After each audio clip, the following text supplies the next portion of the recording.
अस्सलाम वालेकुम रहमतुल्लाह।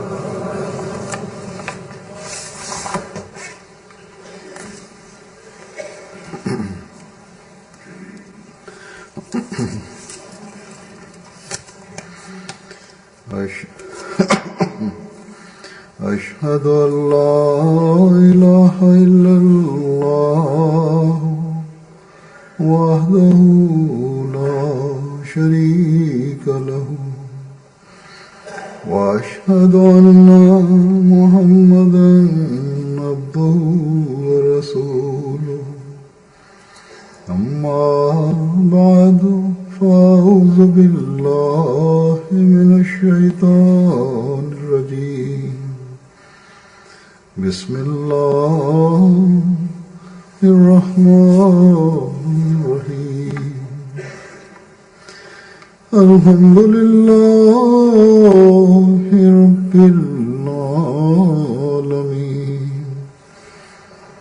الرحمن الرحيم مالك يوم الدين إياك نعبد وإياك نستعين اهدنا الصراط المستقيم صراط الذين أنعمت عليهم غير المغضوب عليهم ولا الضالين.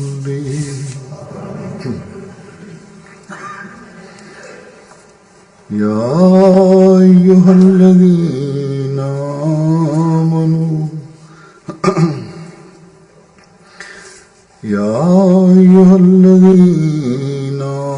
آمنوا استعينوا بالصبر والصلاة إن الله مع الصابرين. Ey वो लोगों, Ey iman keltirganlar, sabr toqat va namoz bilan Allohdan madad so'ranglar. Albatta Alloh sabr qilguvchilar bilan birgadir. Inson o'z hayotida ko'p muammolarga duch kelib, shaxsiy ravishda ko'p dunyoviy qiyinchiliklarni boshdan kechiradi. U sabrdan tashqari boshqa chora qolmaydigan ahvolga ham tushadi. Mol davlat, bola chaqa hamda dunyoviy narsalarda ziyonga uchraydi. Ba'zi dunyoparast kishilar yig'lab, yolvorib bu ziyonga chidashadi. Ba'zi kishilar esa bunga chiday olmaydilar. Zero bir dunyoparast kishi bunga chidaganda ham Alloh taolaga nisbatan uni inkor etuvchi shikoyat so'zlar qiladi.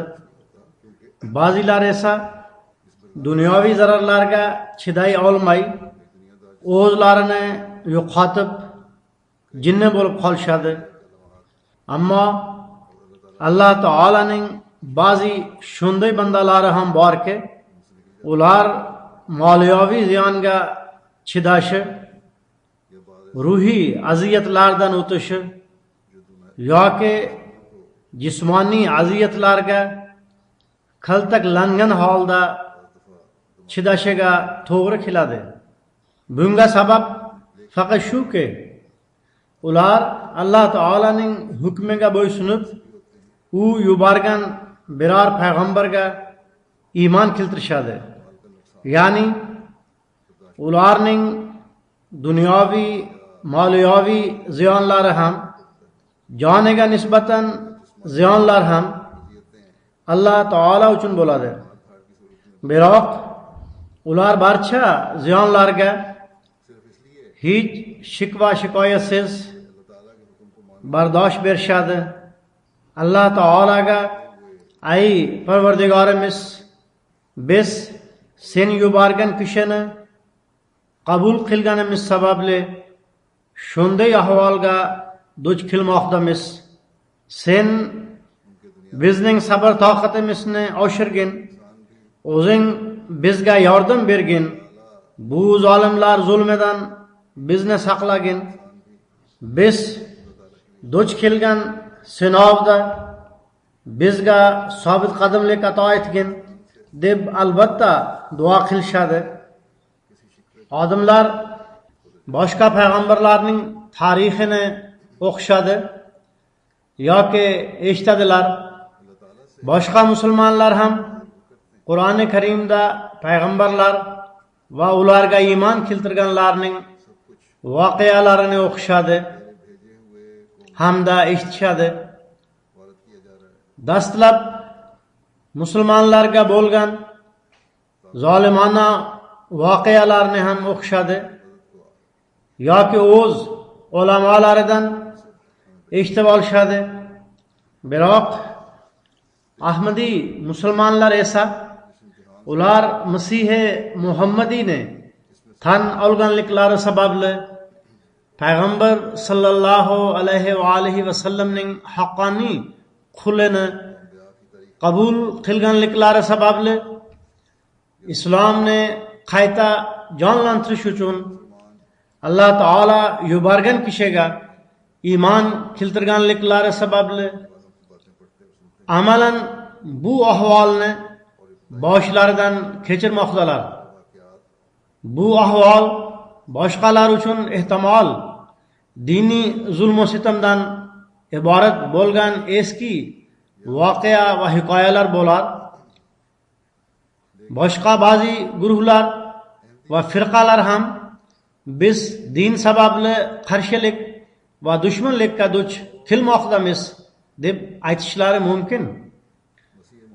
Ammo bu barcha kishilar yoki guruhlar yoxud jamoatlar o'z muxoliflari va dushmanlaridan fursat topganlarida o'zlariga zulm qilinganidek zulm qilib o'ch ham olishadi. Biroq faqat Ahmadiylargina o'zlarining mo'minlik namunalarini ko'rsatib, qonunni buzmay, zulmlarga sabr qilib, Alloh taolo huzurida egilib, undan yordam so'raydilar. Demak, Ahmadiy musulmonlar va dunyodagi boshqa kishilar o'rtasida ana shunday katta farq mavjud. Aslida biz shunday bo'lishimiz lozim. Zero biz Masihi Maud alayhissalomni qabul qildik. Shu sababdan biz dunyoviy sinovlar hamda dushmanlarning dushmanligi sababli sabrni qo'ldan boy berib, o'z iymonimizdan ortga qaytmaymiz. Biz shu narsani tushunib yetamizki, bizning dardlarimiz uchun malham faqat Alloh taolodadir. Biz qiyinchilik paytida dunyo parastlar oldida emas, barcha kuchlar egasi bo'lgan Alloh taolo huzurida egilib, undan yordam so'rashimiz kerak. U zotgina bizning sabrimiz va duomiz natijasida bizni ana shu qiyinchiliklardan qutqaruvchidir. Qutqaradi ham inshaalloh. U hech qachon xolis bo'la turib o'z huzurida egiladiganlarni quruq qo'llar bilan qaytarmaydi. Uning jamoati uchun qurbonliklar qilguvchi kishilarga u albatta ajr beradi. Biz esa payg'ambar sallallohu alayhi va alihi va sallam farmonlariga amal qilguvchimiz. Biz payg'ambar sallallohu alayhi va alihi va sallam mo'minning ishi qiziq, unga barcha ishlari yaxshilikdir. Bu esa mo'mindan boshqasiga nasib bo'lmaydi. Agar unga bir xursandchilik yetsa, shukr qiladi va bu unga yaxshilikdir. Agar biron kulfat yetsa, sabr qiladi va bu ham unga yaxshilikdir deb marhamat qilgan so'zlarini anglab yetamiz. Alloh taolo yo'lida kulfat va aziyatlar yetishi va bandasining bunga sabr va duo qilishi u uchun xayr baraka sababchisi bo'ladi. Alloh taolo o'z bandalariga ato etguvchi zotdir. U zot mo'minga yetgan kichikdan kichik aziyat uchun ham uni ajrsiz qoldirmaydi. Chunonchi bu narsani bayon qilib bir joyda payg'ambar sallallohu alayhi va alihi vasallam shunday deb marhamat qildilar: mo'min kishiga yetadigan har bir musibat, qiyinchilik, dard alam, kasallik, hattoki unga sanchilgan tikan ham uning gunoh va xatolarining yuvilishiga xizmat qiladi. Demak, ana shu bizning Rahim va Karim Xudomizdir. U mo'min kishiga kichkina narsalar uchun ham ato etadi. Sabr qilguvchi hamda Alloh taolo huzurida elguvchi mo'min uchun Alloh taolo tomonidan sanoqsiz xush xabarlar bor. Yana bir o'rinda payg'ambar sallallohu alayhi va alihi vasallam bizga sabr va duoning ahamiyatini bildirib, uning evaziga Alloh taolaning muomalasini zikr qilib shunday deydilar: Alloh taolo nazdida o'z yo'lida to'kilgan qon tomchisi va kechasi nafl namozi o'qiyotganda Alloh taoladan qo'rqib to'kkan ko'z yosh tomchisidan hamda Alloh taolaga inson sabr qilib yutgan g'am alam qultumidan sevimliroq narsa yo'qdir. Ya'ni insonning g'am tashvishlari hamda qiyinchilik paytlarida Alloh taolo uchun sabr qilishi Alloh taolaga o'ta ko'p yoqadi. Shuningdek, Alloh taolaga inson yutgan g'azab qultumidan ko'proq sevimli hech narsa yo'q. Ya'ni Alloh taolaga g'azablanuvchi kishi emas, g'azabini bosuvchi kishi yoqadi. Ko'p fursatlarda inson o'z g'azabini yutib faqat Alloh taolo uchun sabr qiladi. Natijada u kishi Alloh taolaning roziligini hosil qilguvchi bo'ladi. Demak, shaxsiy ishlar bo'lsin yoki jamoat ishlari bo'lsin, agar ular sababli birovga ziyon yetayotgan bo'lsa, Alloh taolaning roziligiga erishish hamda uning sevgisini hosil qilish uchun payg'ambar sallallohu alayhi va alihi vasallam Alloh taolo huzurida egilish va sabr matonatni ko'rsatish Alloh taolaga yaqinlashtiradi deb asosiy tamoyilni bayon etdilar. Yana bir rivoyatga ko'ra, Alloh taolo o'z bandalari uchun nihoyatda or namuslidir. U bandasiga aziyat hamda ziyon yetkazadigan dushmanni ushlaydi. Demak, qaysi ishni Alloh taolo o'z quliga olgan bo'lsa, uni bandasi o'z quliga olishning hech hojati yo'q. Aksincha, Alloh taolo o'z tomoniga egilguvchi va sabr qilguvchilarning dushmanlaridan o'ch oladi. Bir joyda payg'ambar sallallohu alayhi va alihi vasallam kishiga zulm qilinganda agar u sabr qilsa, Alloh taolo uni e'zozlaydi deb marhamat qilganlar. Kimni Alloh taolo e'zozlasa, u kishi uchun bundan katta faxr iftixorga loyiq narsa yo'q. Demak, bu kunlarda Ahmadiyya jamoati a'zolari turli mamlakatlarda qattiq tashvishlar hamda qiyinchiliklarga duch kelmoqdalar.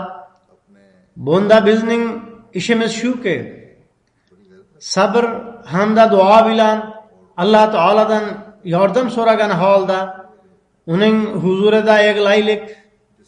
U zotgina kufr imomlarini ushlab, ularning makr hiylalaridan bizni saqlash uchun katta kuchga egadir. Biz jamoat tarixida shu narsani kuzatganmizki, dushman o'zining barcha kuch-quvvatlari hamda imkoniyatlariga qaramay muvaffaqiyatsizlikka uchragan. Jamoat qadami esa doimo olg'a tashlangan. Qiyinchilik va aziyat davridan payg'ambar sallallohu alayhi va alihi vasallam va u zotning sahobalari ham o'tganlar. Bundan kechib o'tib, ularga muvaffaqiyatlar topilganda biz kimmiz? Biz qanday qilib qiyinchilik hamda aziyatlarni boshdan kechirmay muvaffaqiyatlarga erisha olamiz? Payg'ambar sallallohu alayhi va alihi vasallam duch kelgan aziyat davrini zikr qilib, Hazrat Masihi Maud alayhissalatu vassalam shunday deydilar: 13 yillik muddat oz emas. U zot sallallohu alayhi va alihi vasallam bu davr mobaynida qanchalik aziyatlarni boshdan kechirgan bo'lsalar, ularni bayon etish ham oson emas. Qavmi tomonidan aziyatlar hamda zararlar yetkazishda hech bir fursatni qo'ldan boy berilmasdi. Alloh taolo tomonidan esa sabr matonatga buyurlar edi. Bir tomondan qavm ketma-ket aziyatlar yetkazayotgan edi. Ikkinchi tomondan Alloh taolaning buyrug'i sabr hamda sobit qadamlikdan iborat edi. Alloh taolo tomonidan takror oldingi payg'ambarlar sabr qilganlaridek sen ham sabr qil deb buyurlar edi. Payg'ambar sallallohu alayhi va alihi vasallam bu aziyatlarga nihoyatda sabr bilan chidar edilar va targ'ibot ishlarida hech sustkashlik ko'rsatmas edilar. Aksincha olg'a qadam tashlar edilar. U zot alayhissalatu vassalam davom etib shunday deydilar: darhaqiqat payg'ambar sallallohu alayhi va alihi vasallamning sabrlari oldingi payg'ambarlarnikidek emas edi. Zero ular bir cheklangan qavm uchun yuborilgan edilar. Shuning uchun ularning azob uqubatlari ham cheklangan edi. Biroq buning muqobilasida payg'ambar sallallohu alayhi va alihi vasallamning sabrlari o'ta yuksak edi. Zero eng birinchi u zot sallallohu alayhi va alihi vasallamning o'z qavmlari ham qarshi bo'lib aziyatlar yetkaza boshlagan hamda nasroniylar ham dushman bo'lgan edilar. Demak, payg'ambar sallallohu alayhi va alihi vasallamning quli bo'lib islomni qayta jonlantirish, barcha dinlarga islomning afzalroq ekanligini isbotlash hamda musulmonlar ichida firqalarni yo'q qilib, ularni bir qo'lga jamlab yagona ummat qilish uchun kelgan zotga biz bayt qildik.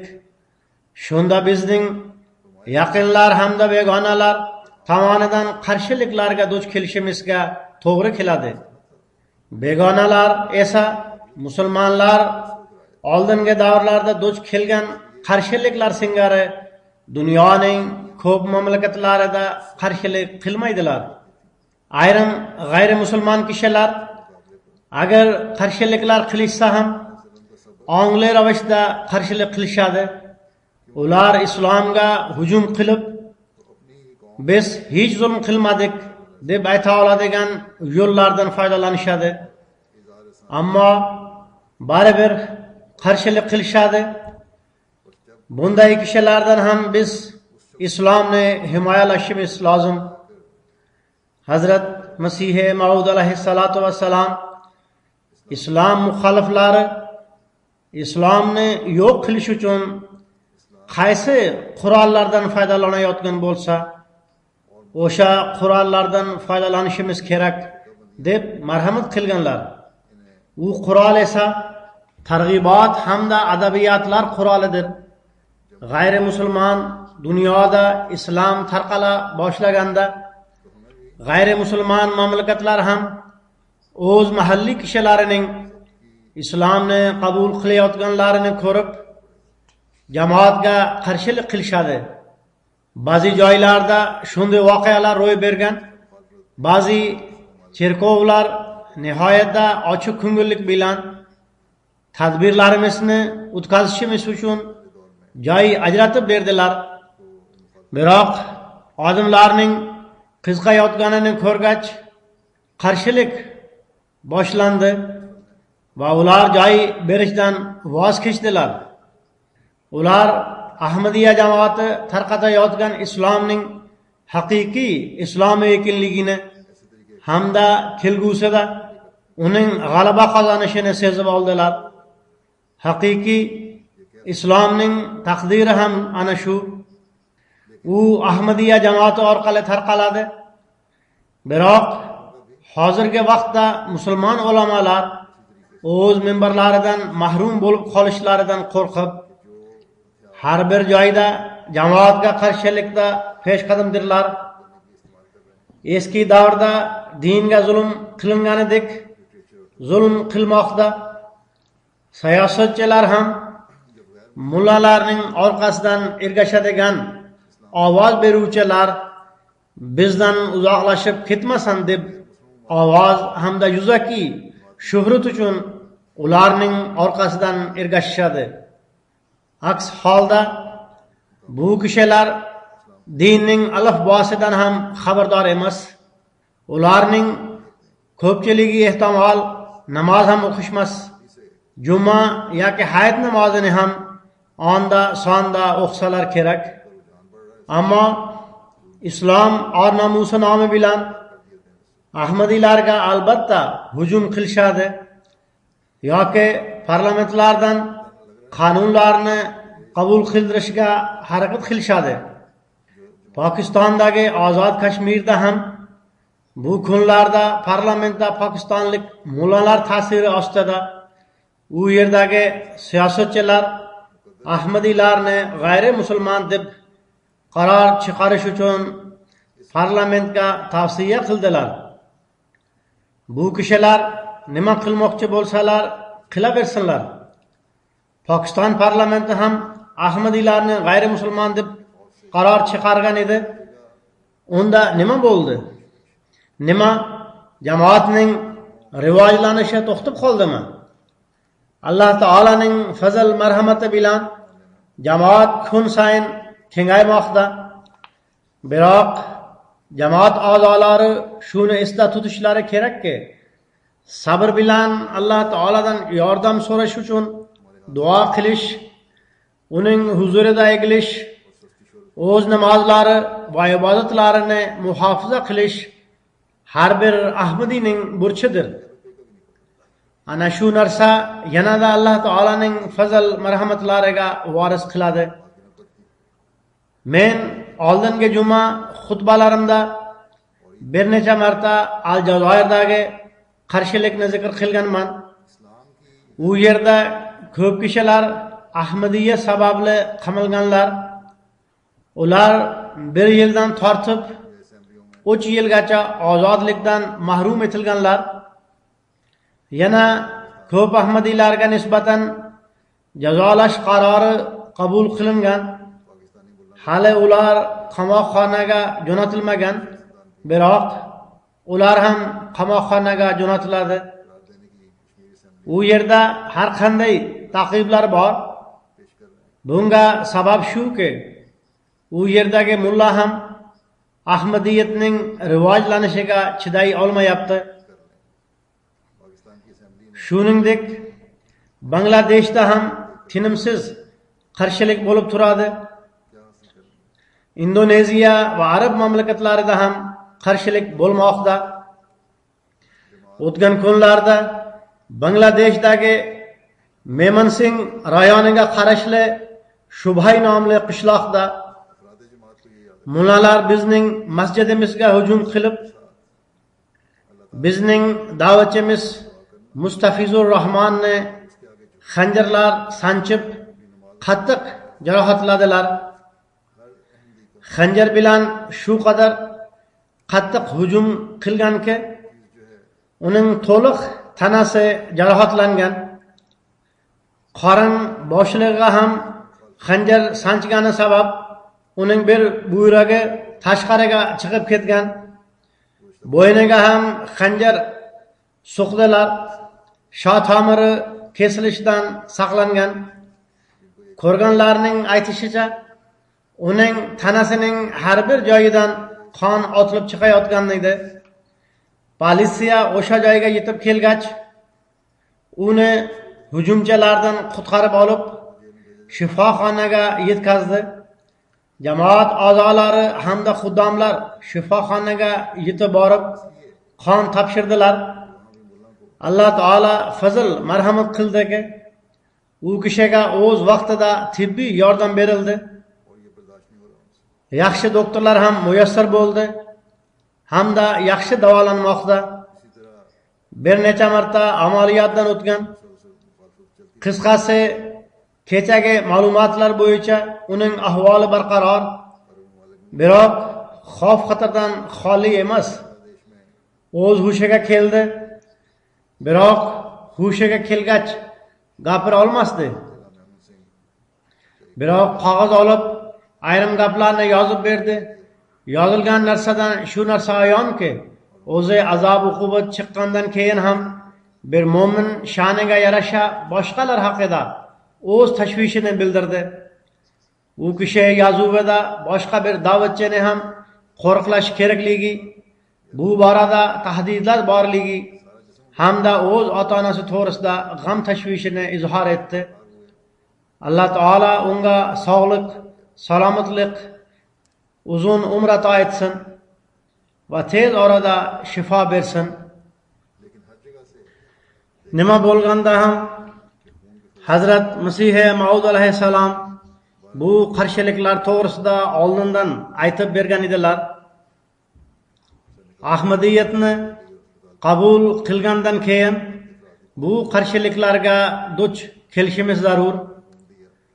Chunonchi bir joyda u zot alayhissalatu vassalam buni bayon etib shunday deydilar: Payg'ambar sallallohu alayhi va alihi vasallam davrida musulmonlar duch kelgan qiyinchiliklar kabi bizning jamoatimiz ham ana shunday qiyinchiliklarga duch keladi. Eng birinchi va yangi musibat shu bo'ladiki, biror kishi jamoatga qo'shilganda to'satdan uning qarindosh urug'lari va do'stlari tashlab ketishadi. Hattoki ba'zida ota-onalar, aka-ukalar va opa-singillar ham dushman bo'lib qolishadi. Assalomu alaykum deb aytishni ham ravo ko'rmaydilar. Janoza namozlarini ham o'qimaydilar. Shunga o'xshagan ko'p qiyinchiliklarga duch kelishadi. U zot alayhissalom shunday deydilar: Men bilaman, ba'zi zaif mizojli kishilar ham bo'ladi. Shunday qiyinchiliklarda ular g'am tashvishga tushishadi.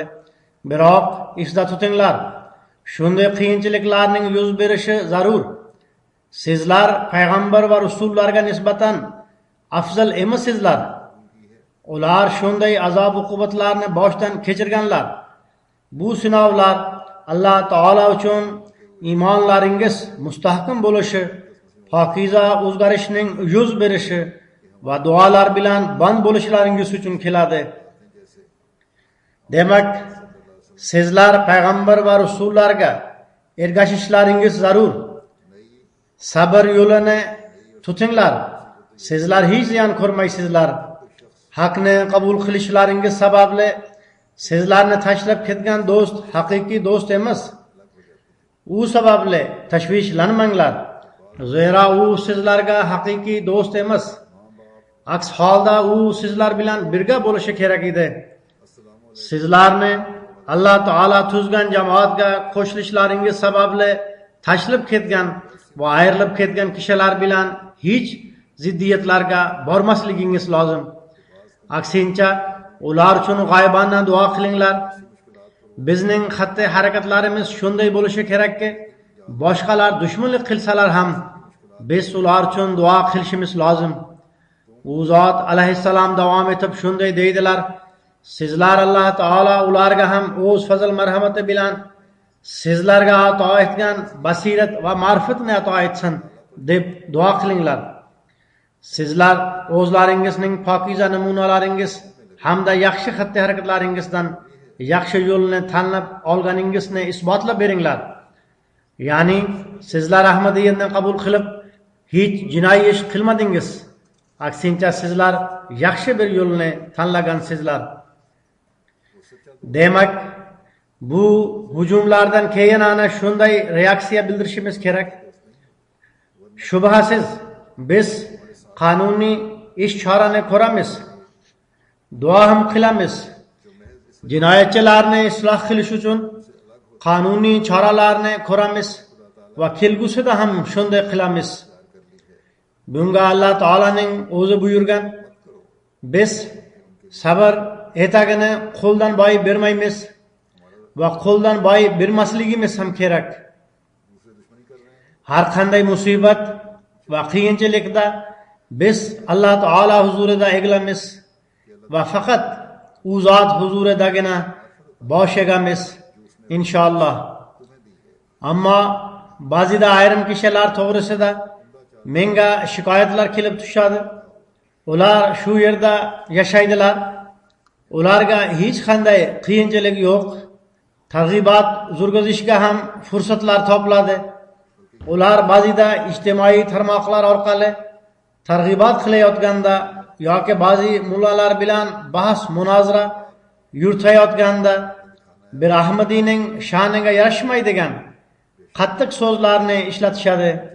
Ba'zi yozuvchilar menga shunday deb yozishadi: Ahmadiylar og'zidan o'zlariga muxolif bo'lgan kishilar yoki ular bahs munozara qilayotgan g'ayri ahmadiy mullalarga nisbatan shunday nopok so'kishlar hamda suhbatni eshitib qattiq tashvishlanamiz.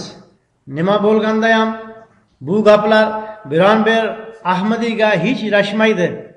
Bu narsada qanchalik haqiqat bor, buni Alloh taolo yaxshiroq biladi. Men o'zim ko'rmaganman, biroq ayrim kishilar menga yozganlarki, Ahmadiylar bilan bahs munozara bo'lganda g'ayri Ahmadiylarning tili yumshoqroq bo'ladi. Agar bu gap rost bo'lsa, unda men shunday Ahmadiylarga sizlar targ'ibot qilmanglar deb aytaman. Bu targ'ibot Alloh taolaga yaqinlashtirish o'rniga Alloh taolaning noroziligiga sababchi qiladi.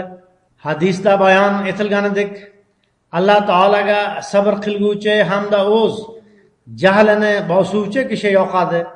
Biz esa dalili yo'q kishigina g'azablanadi deb aytamiz. Demak, agar bizda dalil bo'lsa, unda g'azablanishning hech hojati yo'q.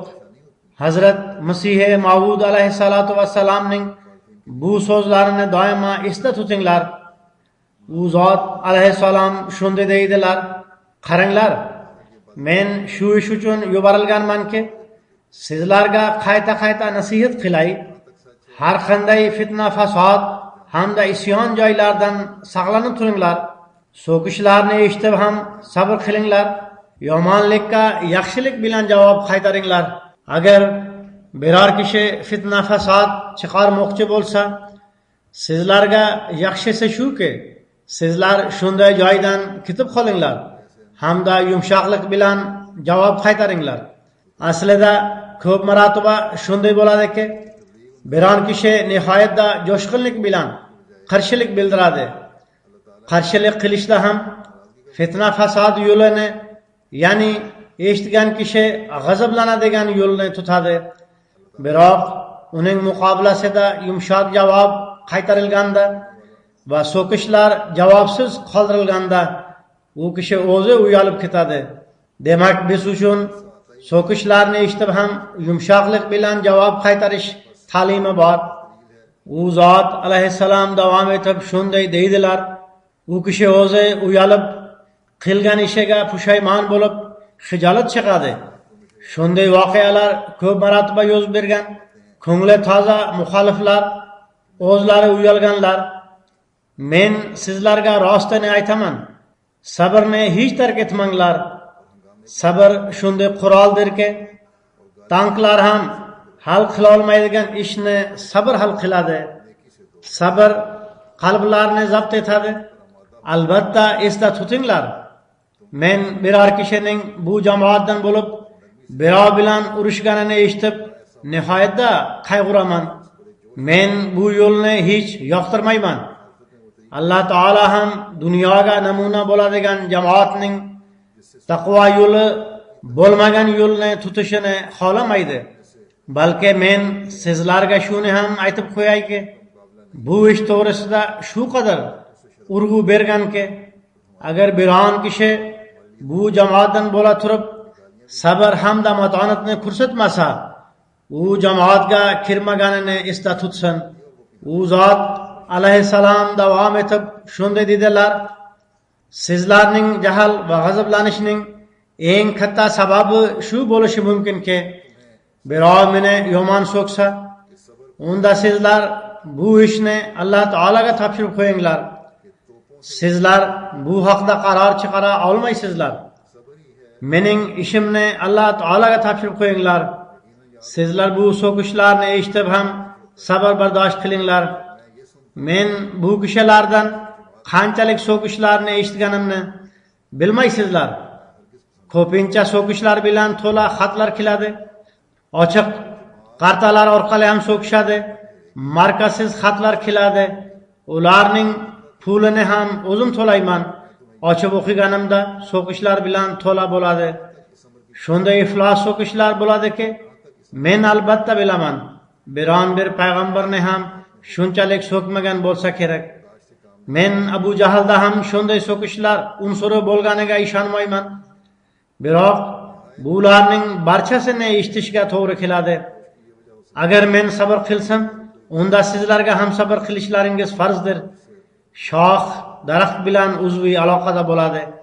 Qaranglar, bular qachongacha so'kishadi? Nihoyat bular charchab qolishadi.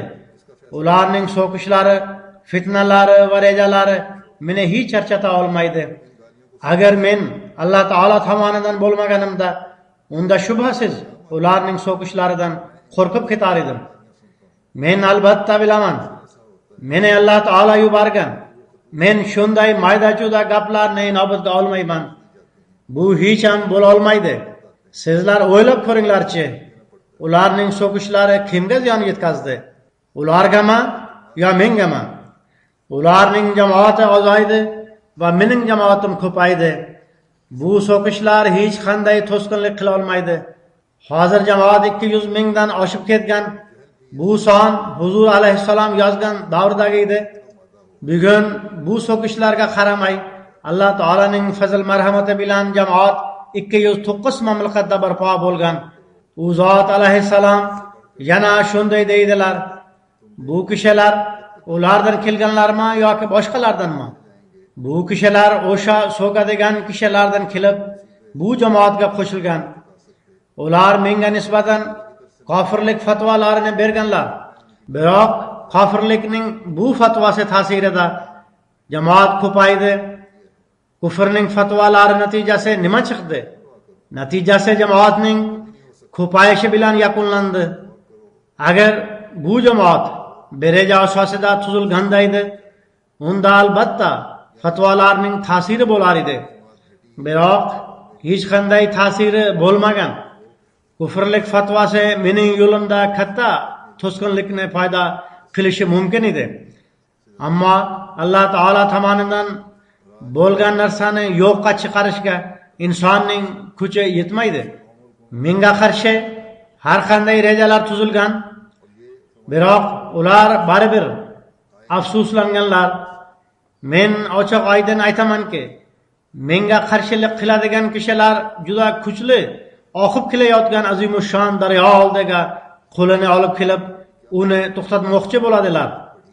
Biroq natijasi ochiq. U to'xtay olmaydi. Ular so'kishlar orqali buni, ya'ni jamoatni to'xtatmoqchi bo'ladilar. Ammo bu hech to'xtay olmaydi. So'kish yuvosh kishilarning ishimi? Men bu musulmonlarga afsuslanaman.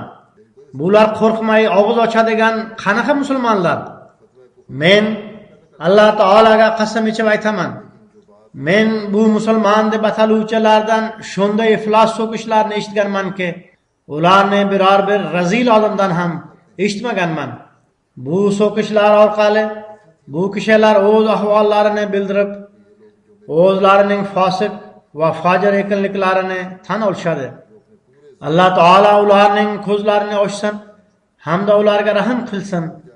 Demak, biz esda tutishimiz kerak, agar ba'zi ahmadiylar g'azablanib ijtimoiy tarmoqlarda noto'g'ri yo'sinda hamda qo'pollik bilan odamlarga javob qaytarayotgan bo'lsalar, bu noto'g'ridir. Shunday qilib, ular faqat bir gunoh qilmay, aksincha yangi avlodni ham ahmadiyatdan uzoqlashtirish gunohiga sazovor bo'lmoqdalar. Ba'zi yoshlarda bizda dalil yo'q, shu sababdan biz qo'pollik bilan javob qaytarmoqdamiz degan fikr paydo bo'ladi. Holbuki bu o'y fikr butunlay noto'g'ridir. Demak, bunday kishilar o'z munosabatlarini darhol o'zgartirishlari kerak. Men aytib o'tganimdek, so'kishlarga so'kishlar bilan javob qaytarish bizda dalil yo'q degan ma'noni bildiradi. Hazrat Masih Maud alayhissalatu vassalam bizga takror har qanday yo'llar orqali sabr etgani, Hazrat Masih Maud alayhissalatu vassalam bizga takror har qanday yo'llar orqali sabr etagini tutib turishni tushuntirganlar. Hozir ham sizlar oldiga u zot alayhissalomning bir iqtibosini taqdim etaman. Men qayta bu narsalarni taqdim etmoqdaman, toki barcha kishilarga Hazrat Masih Maud alayhissalatu vassalamning ta'limoti oydinlashsin. U zot alayhissalom shunday deydilar: bular meni so'kishadi, biroq men ularning so'kishlariga parvo qilmayman hamda afsuslanmayman ham. Zero ular bu musobaqada yengildilar. Ular o'zlarining yenglish hamda omadsizligini faqat so'kishlar bilan bekita oladilar. Ularda dalil yo'q, shu sababdan ular so'kishadi. U zot alayhissalom davom etib shunday deydilar: ular menga nisbatan kufr fatvolarini chiqarsinlar, nohaq sudlasinlar, xilma-xil yolg'on hamda bo'htonlar qilsinlar, hamda o'zlarining barcha kuchlarini ishga solib men bilan musobaqalashsinlar. So'ngra qirib olsinlar. Oxirgi qaror kimning haqqiga chiqadi? Men agar bularning so'kishlarini inobatga olsin, unda Alloh taolo menga topshirgan haqiqiy ish qolib ketadi. Men esa bularning so'kishlariga parvo qilmayman. O'z jamoatimga ham nasihat qilaman. Sizlar uchun yaxshisi shuki, ularning so'kishlarini eshitib bardosh qilinglar. Aslo so'kish bilan javob qaytarmanglar. Zero shunday qilganingizda baraka uchib ketadi. Sizlar sabr bardoshlik namunasini izhor etib, o'z axloqlaringizni ko'rsatinglar. Albatta, esda tutinglar, aql hamda jo'shqinlik o'rtasida xavfli dushmanlik mavjud. Aqlli kishida sababsiz g'azab jo'shqinligi paydo bo'lmaydi. G'azab va jo'shqinlik paytida aql ishlamay qoladi. Biroq sabr va muloyimlik ko'rsatgan kishiga bir nur ato etiladi. Bu nur orqali uning aql va o'y fikr kuchlarida bir yangi yorug'lik paydo bo'ladi. So'ngra nurdan nur paydo bo'ladi. G'azab va jo'shqinlik holatida esa qalb hamda ongni qorong'ulik bosib oladi. Shu sabab qorong'ulikdan qorong'ulik paydo bo'ladi. Demak, agar aql farosat kuchlarini ko'paytirish kerak bo'lsa, qalb hamda ongda nur paydo qilish kerak bo'lsa, unda g'azab hamda jo'shqinlikni bosish lozim. Shundagina Alloh taolaning fazl marhamatlari yanada ko'payadi. Ahmadiya jamoatining rivojlanishi qandaydir jo'shqinlik va g'azabni izhor etishdan bo'lmagan. Hozirgacha bo'layotgan rivojlanish Alloh taolaning men Masihi Maudga g'alaba ato etaman degan va'dasi bo'yicha yuz bermoqda. Demak, g'alaba u zot tomonidan ato etiladigan bo'lsa, biz qilayotgan targ'ibot hamda boshqa ishlarga baraka ham u zot tomonidan beriladigan bo'lsa, unda biz Alloh taolaning roziligiga erishishga harakat qilishimiz lozim. Biz doimo Hazrat Masih Maud alayhissalomning quyidagi so'zlarini ko'z oldimizga qo'yib hayot kechirishimiz kerak. U zot alayhissalom shunday deydilar: dunyo parast kishilar vositalarga hamda zohiriy narsalarga suyanishadi, ammo Alloh taolo vositalarga ehtiyoj sezishga majbur emas. U xohlaganida o'zining sevimli bandalari uchun vositasiz ham ish yuritadi. Gohida vositalarni paydo qilib ish yuritadi, gohida shunday ham bo'ladiki, u tayyor vositalarni buzib yuboradi. Qisqasi, o'z amallaringizni tozalanglar. Alloh taolani doimo eslab turinglar. G'ofil bo'lmanglar. Xuddi qochib ketayotgan o'lja ozgina sustlik qilganda ovchining qo'liga tushganidek, Alloh taolo zikridan g'ofillik qilgan kishi shaytonning o'ljasiga aylanadi. Demak, bu misolni doimo ko'z oldingizda tutinglar. Ovchidan qo'rqib qochib ketayotgan o'lja sustlik qilganida ovchining qo'liga tushadi. Xuddi shunday agar inson o'z ibodatlarida, duolarida hamda Alloh taoladan yordam so'rashda g'aflatda qolsa, unda shaytonning o'ljasiga aylanishi mumkin. U zot alayhissalom davom etib shunday deydilar: tavbani doimo tirik saqlanglar. Uning hech qachon o'lishiga yo'l qo'ymanglar. Ko'proq istig'for qilinglar. Qaysi a'zo ishlatilsa, o'sha a'zo faol bo'ladi. Qaysi birini ishlatmay qo'ysak, u doimiy faoliyatdan to'xtaydi. Xuddi shunday tavbani ham faollashtiringlar, toki u faoliyatdan to'xtamasin. Agar sizlar haqiqiy tavbani qilmasangiz, u toshlar ustiga ekilgan urug'ga o'xshaydi. Agar u haqiqiy tavba qilsa, u unumdor yerga ekilgan hamda o'z vaqtida hosil beradigan urug'ga o'xshaydi. U zot alayhissalom Qodiyonga kelgan ba'zi kishilarga nasihat qilayotib shunday deydilar: shu kunlarda tavba qilishda katta qiyinchiliklar mavjud. Sizlar shu yerdan jo'nab ketganlaringizda odamlardan ko'p gaplarni eshitishlaringizga to'g'ri keladi. Odamlar sizlar bir mahofga chalingan kofir va dajjal kishiga bayat qilgansizlar deb katta gaplarni gapirishadi. Shunday deb gapiradigan kishilar oldida hech jo'shqinlanmanglar. Biz Alloh taolo tomonidan sabr qilish uchun yuborilganmiz.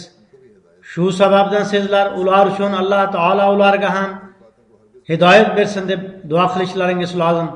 Sizlar ular bizning gaplarimizni qabul qilmaydilar deb o'ylasangiz, sizlar ham ulardan voz kechinglar. Bizning g'olib chiqish qurollarimiz istig'for, tavba, diniy bilimlardan xabardor bo'lish, Alloh taolaning buyukligini ko'z oldiga qo'yish va 5 mahal namozni ado qilishdir. Namoz duoning mustajob bo'lishi uchun kaliddir. Sizlar namoz o'qiganingizda unda duo qilinglar, g'afillik qilmanglar.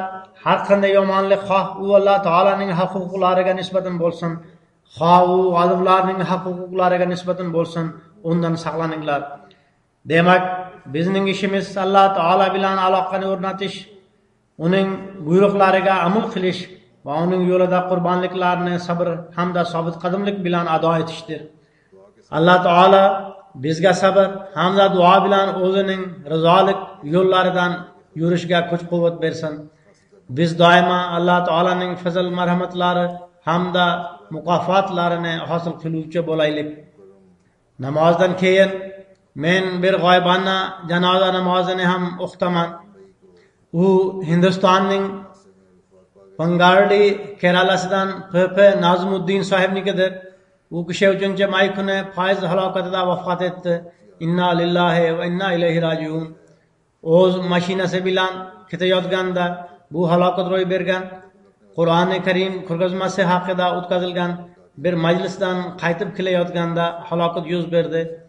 Nihoyatda samimiy kishi bo'lib, dinni dunyodan ustun qo'yuvchi hamda Qodiyondagi jalsalar, boshqa yig'ilishlar hamda şuralarga muntazam qatnaşıp turar edi. Nihoyatda faol a'zo edi. Ayni paytda rayon bo'yicha moliyaviy kotib sifatida xizmat qilish imkoniga ega bo'lgan. Vafotidan oldin ham Hindistondagi Ansarulloh uyushmasining prezident noibi bo'lib ishlayotgan edi. Bu kishi uzoq muddat Dubayda yashab, u yerda birinchi amir sifatida ham xizmat qilish imkoniga ega bo'lgan. Tanish bilishlari doirasi o'ta keng edi. Tanish bilishlikni doimo jamoat uchun foydalangan. Jamoat tizimiga nihoyatda rioya qiluvchi va boshqalarga ham buni tavsiya qiluvchi kishi edi. Ibodat qiluvchi, Qur'oni Karimni tilovat qiluvchi, nihoyatda xoqsar hamda o'ta nozik mizoj egasi edi.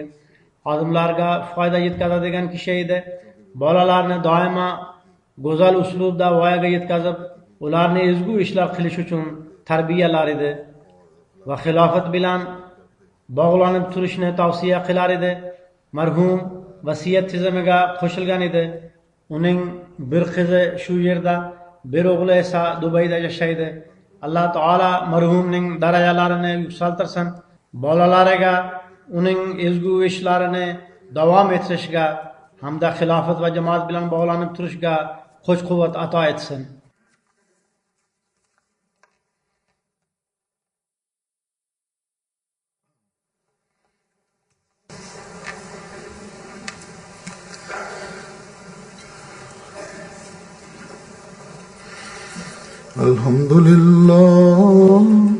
الحمد لله نحمده ونستعينه ونستغفره ونؤمن به ونتوكل عليه ونعوذ بالله من شرور أنفسنا ومن سيئات أعمالنا من يهده الله فلا مضل له ومن يضلل فلا هادي له ونشهد أن لا إله إلا الله ونشهد أن محمدا عبده ورسوله عباد الله رحمكم الله إن الله يأمر بالعدل والإحسان وإيتاء ذي القربى وينهى عن الفحشاء والمنكر والبغي يعظكم لعلكم تذكرون اذكروا الله يذكركم وادعوه يستجب لكم ولذكر الله أكبر.